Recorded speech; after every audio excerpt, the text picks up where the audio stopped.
Hi friends अस्सलाम वालेकुम इनकी வந்து சொரைக்காய் கூட்டு எப்படி செய்யணும்னு பார்க்கலாம். நான் பருப்பு போட்டு கூட்டு செய்ய போறேன். நான் வந்து தேவையான அளவு ஆயில் சேர்த்துர்க்கேன். இப்போ கொஞ்சம் கடுகு சேர்த்துக்கலாம் கூட.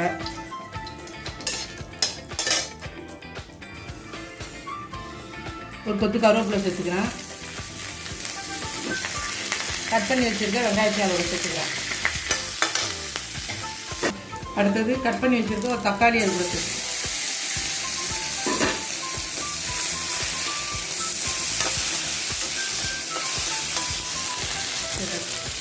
இப்போ கட் பண்ணி வச்சுருக்க சொரைக்காவை அதோட சேர்த்துக்கேன்.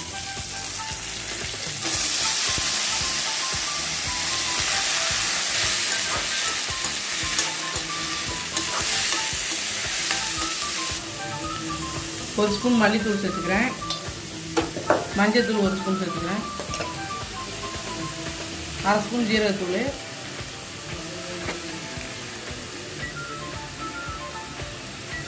சோம்புத்தூள் 1/4 ஸ்பூன், மிளகாத்தூள் 1/4 ஸ்பூன்,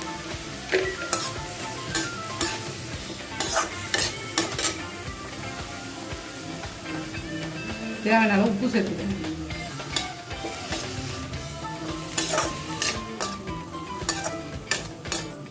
கொஞ்சம் சொரைக்காய் வேகிறதுக்கு தேவையான அளவு தண்ணி சேர்த்துக்கலாம். உங்களுக்கு வந்து குழம்பா வேணும்னா தண்ணி கொஞ்சம் அதிகமாக சேர்த்துங்க. கூட்டு மாதிரி பண்ணுறதா இருந்தால் கொஞ்சமாக தண்ணி சேர்த்துங்க. ஏன்னா சொரைக்காயெலாம் ஏற்கனவே தண்ணி விடும். நான் ஊற்றிருக்க தண்ணியே எனக்கு போதுமானது. நான் வந்து இப்போ சொரைக்காய் கூட்டு மாதிரி தான் வைக்க போகிறேன். அதனால் இந்த தண்ணியே போதும். இதை மூடி வச்சு வேக வைக்கலாம். இது சீக்கிரமாகவே வெந்துடும். சொரைக்காய் மூடி வச்சு வேக வைக்கலாம்.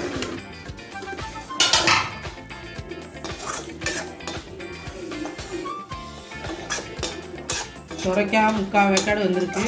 இப்போ நம்ம வேக வச்சுருக்க பச்சை பயிரை இதோட சேர்த்துக்கலாம்.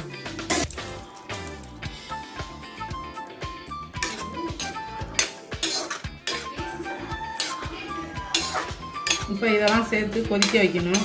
கொஞ்சம் தண்ணி வற்றி வரும். இந்த பாசிப்பருப்பும் சொரைக்காவும் எல்லாம் ஒன்றாகி கிரேவி மாதிரி கிடைக்கும் நமக்கு. கொஞ்சம் நேரம் கொதிக்க வைக்கலாம். சொரைக்காய் ரெடி ஆகிடுச்சு. இப்போ தேங்காய் சேர்த்துக்கலாம்.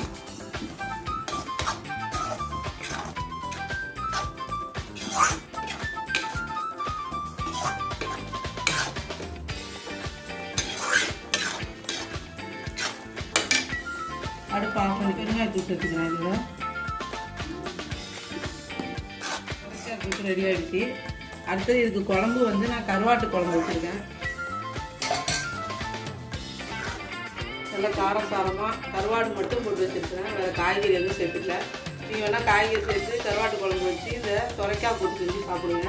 ரொம்ப டேஸ்ட்டாக இருக்கும். சேனலுக்கு லைக் பண்ணுங்கள், ஷேர் பண்ணுங்கள், மறக்காமல் சப்ஸ்கிரைப் பண்ணுங்கள். இதே மாதிரி நீங்களும் செஞ்சு சாப்பிட்டுட்டு எப்படி இருக்குன்னு சொல்லி கமெண்ட் பண்ணுங்கள்.